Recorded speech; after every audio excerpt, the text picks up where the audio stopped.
In the autumn of 1274, the horizon off Japan's coast darkened with sails.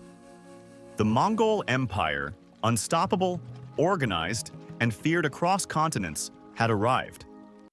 For decades, its armies had crushed kingdoms from China to the Middle East. Now, their fleets carried that same ruthless efficiency toward an island nation that had never faced invasion. Japan stood guarded by the samurai, elite warriors shaped by tradition, honor, and personal combat. They were masters of the bow and the blade, fighting as individuals in a world that valued reputation as much as victory. But the enemy approaching Japan fought very differently. Mongol forces advanced in tight formations. They carried gunpowder weapons unknown to the samurai. Their tactics ignored honor and focused only on conquest. When the first arrows flew at Hakata Bay, centuries of Japanese warfare collided with a new kind of war. What followed was confusion, brutality, and a struggle that pushed both sides to their limits. From the initial landings to the final retreat, this is the complete story of the Mongol invasion of Japan in 1274. A battle that tested the samurai, shocked an empire, and altered the course of Japanese history forever. By the mid-13th century, the Mongol Empire was the largest land empire in history. From the steppes of Central Asia, the heirs of Genghis Khan had forged a domain stretching from Eastern Europe to the Korean peninsula. Now, its new great Khan, Kublai, having founded the Yuan dynasty in China, turned his gaze east, across the sea to the islands of Japan. Kublai Khan's motives were a mix of strategic ambition and imperial pride. Japan was a land of rumored resources, and bringing it under Mongol control would solidify his power in East Asia, giving him a crucial edge against his main rivals, the Southern Song dynasty in China. But more than that, it was a matter of principle. In the Mongol worldview, all nations were expected to submit to the Great Khan. It was their mandate from heaven. Starting in 1268, Kublai Khan sent a series of envoys to Japan. The message was simple and wasn't up for negotiation. Submit and become a tributary state or face the consequences. These letters were delivered to the Kamakura shogunate, the military government that held the real power in Japan. The man in charge was a young but iron-willed regent named Hojo Tokimune. While many in the government were spooked by the threat, Tokimune was unflinching. He saw the demand not as diplomacy, but as a grave insult. For years, the Khan's messengers were met with silence, or were simply turned away without being allowed to land. The Japanese, long used to their isolation, had little experience with this kind of continental diplomacy, and their defiance was seen by Kublai as an intolerable act of disrespect. Unlike a later incident, there's no clear evidence that emissaries were executed before this first invasion. Instead, they were repeatedly ignored and expelled, a massive diplomatic slap in the face. For Kublai Khan, a line had been crossed. Diplomacy had failed. War was now inevitable. On the Korean peninsula, a massive invasion fleet began to take shape. The impending conflict was a fascinating study in contrast, a clash between two of the most formidable, yet fundamentally different, military styles of the medieval world. The Mongol invasion force was a terrifyingly efficient, multicultural army. A fleet of around 800 to 900 ships carried an army estimated anywhere between 16,000 and 40,000 soldiers. While led by Mongol officers, the bulk of the force was made up of conscripted Chinese and Korean troops, all hardened by the relentless Mongol campaigns across Asia. Their way of war was a symphony of destruction. They fought as cohesive units, responding to the sound of gongs and drums. Their infantry advanced in tight shield wall formations, while their legendary light horse archers moved with fluid precision. Their arsenal was state-of-the-art. They used powerful composite bows, armor-piercing crossbows, and even poisoned arrows. Most shocking for the Japanese, they brought gunpowder. The invaders used catapults to hurl ceramic shells packed with shrapnel and gunpowder. These grenades, called tetsuhao, or iron bombs, exploded with a deafening roar, designed to sow terror and confusion and, most effectively, to spook the samurai's horses.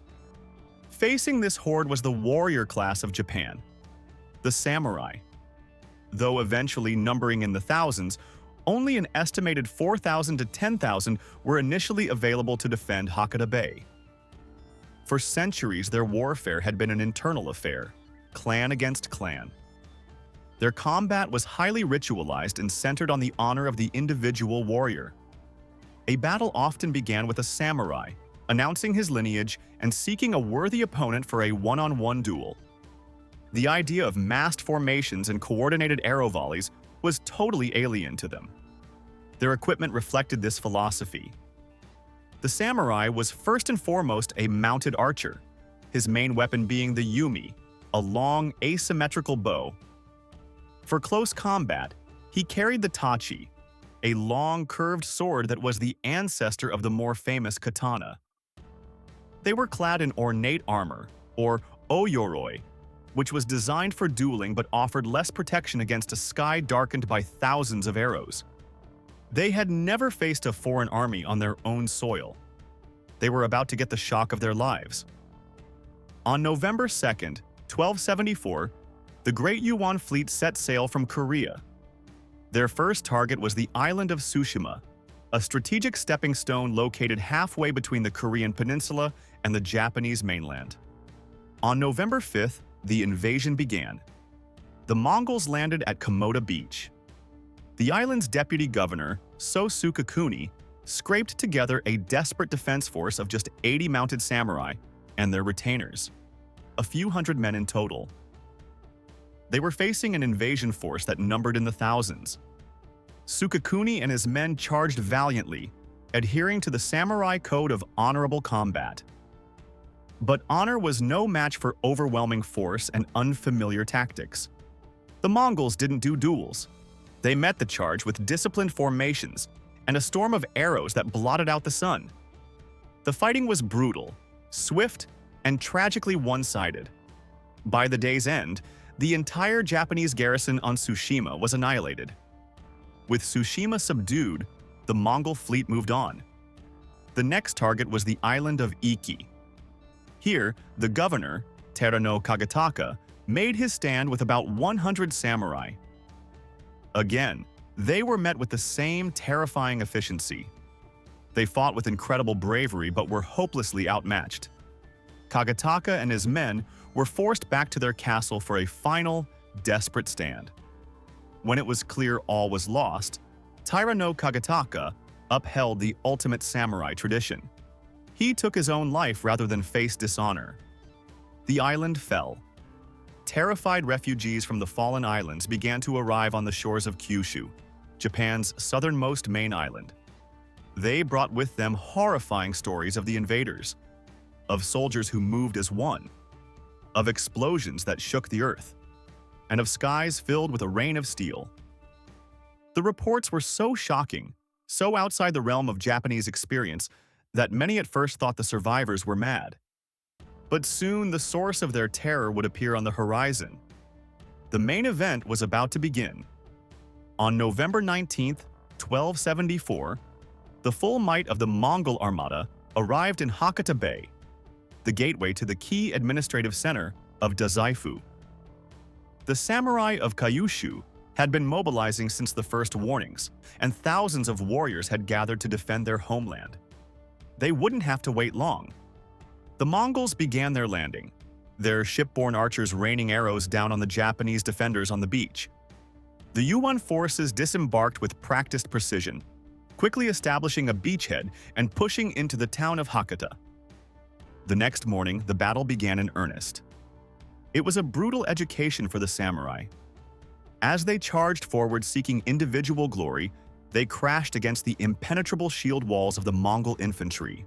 Drummers beat out a steady rhythm, and with each beat, disciplined ranks of archers unleashed coordinated volleys of arrows, thousands at a time. The sky would darken, and moments later, men and horses would fall. Then came the Tetsuhao. The exploding bombs sent shrapnel flying and created a terrifying noise that the Japanese horses, and many of their warriors, had never experienced before. The chaos is vividly captured in illustrated scrolls commissioned by a samurai named Takazaki Suenaga, who fought in the battle.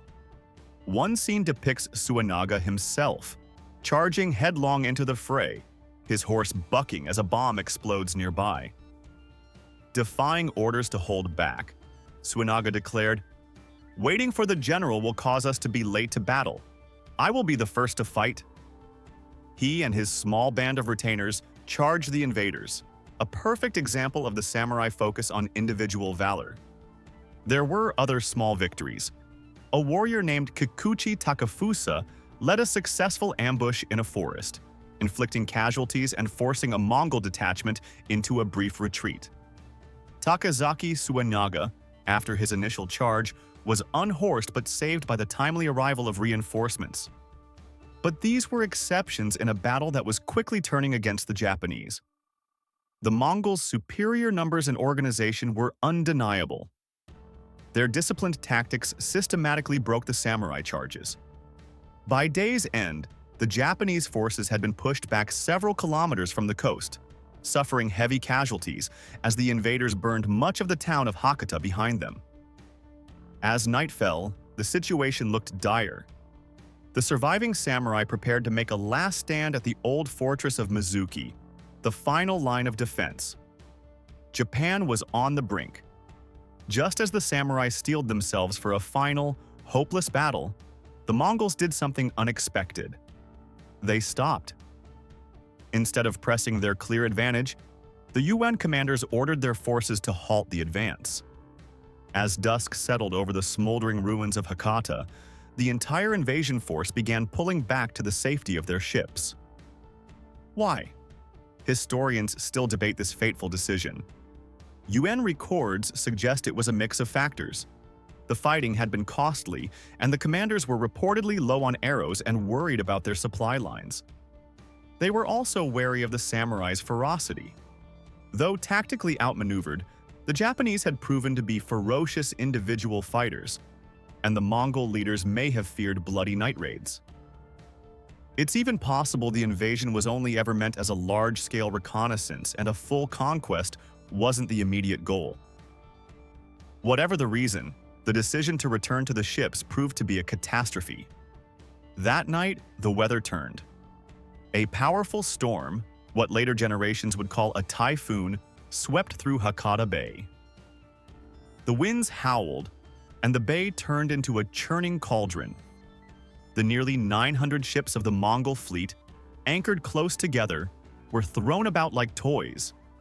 Hulls smashed against one another and were dashed against the rocks. The hastily constructed ships proved no match for the fury of the open sea. The devastation was absolute. When the storm passed, the invasion force was crippled. Korean records state that about a third of the fleet, over 200 ships, was sunk. An estimated 13,000 of Kublai Khan's soldiers and sailors drowned in the violent waters without a single samurai raising a sword against them. The proud armada was in ruins. The invasion was over. For the Japanese, who had been facing certain defeat just hours earlier, this could only be interpreted as divine intervention. The storm wasn't just a storm. It was the Kamikaze, the divine wind, sent by the gods to protect their sacred land. The morning after the storm, the shores of Hakata Bay were a scene of utter destruction. The wreckage of the once mighty fleet littered the coastline, along with the bodies of thousands of drowned invaders. The few hundred survivors who managed to struggle ashore were quickly hunted down and executed by the victorious samurai. The first great Mongol invasion of Japan had ended in a stunning disaster. The failure was a humiliating setback for Kublai Khan, but he was far from finished. He was furious and immediately began planning a second, even larger invasion. He sent more envoys in the following years, and when Hojo Tokamune had these emissaries executed, the Khan's resolve for revenge was sealed. The 1274 campaign had been a costly lesson, but the Mongols would learn from it. For Japan, the victory was transformative. The Kamakura government, realizing this was only a temporary reprieve, immediately began preparing for the next attack. They ordered the construction of a massive stone wall, the Genko Borui, along the coast of Hakata Bay to prevent future landings. This defensive wall would prove critical when the Mongols returned 7 years later. But the most enduring legacy was the birth of a powerful national myth. The legend of the Kamikaze, the divine wind, took root in the Japanese consciousness, fostering a belief that Japan was a uniquely blessed and unconquerable land. This belief would become a cornerstone of Japanese identity for centuries. The warriors who fought also sought to cement their legacy. The samurai Takazaki Suenaga, having received no reward for his bravery, commissioned the famous illustrated scrolls to prove his case to the government. In doing so, he gave historians an invaluable first-hand pictorial account of the fighting. The 1274 invasion was a clash of empires and a battle that forged a legend. It was a brutal test of a nation's will to survive. Though a storm may have delivered the final blow, the fierce resistance on the beaches of Hakata proved that the spirit of the samurai would not be so easily broken. But this was only the first act. The greatest trial was yet to come. If you enjoyed this journey into one of history's most fascinating conflicts, be sure to subscribe and hit the notification bell for more stories from the past. Let us know in the comments which historical battle you'd like to see us cover next. The 1274 Battle of Bunai was a pivotal moment, a brutal dress rehearsal for an even larger confrontation. It exposed the vulnerabilities of the traditional samurai way of war, but it also revealed the logistical challenges facing the Mongol war machine. While the divine wind may have dealt the final, devastating blow, the fierce fighting on the beaches of Hakata was a wake-up call for both sides. The stage was now set for 1281, when Kublai Khan would return with a vengeance, and Japan would once again have to fight for its very existence.